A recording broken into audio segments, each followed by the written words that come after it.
Portés par des dizaines de personnes dans l'une des plus célèbres mosquées de Damas, les cercueils des victimes des frappes attribuées à Israël sur le consulat iranien en Syrie. Conséquence, le Conseil de sécurité de l'ONU a été réuni en urgence mardi, à la demande de la Russie. L'allié de Téhéran ne cache pas sa colère. Nous estimons que de telles actions agressives de la part d'Israël sont destinées à alimenter encore plus le conflit. Elles sont totalement inacceptables et doivent s'arrêter. Lundi, au moins 13 personnes sont mortes dans des frappes qui ont visé le bâtiment qui jouxte l'ambassade d'Iran à Damas.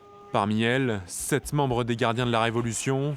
Téhéran promet de répondre à ce raid.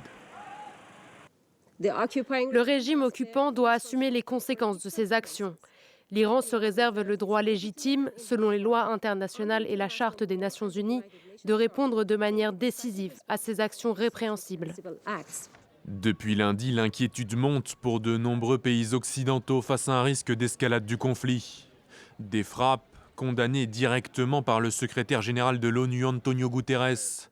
Les Nations Unies veulent afficher un visage de fermeté.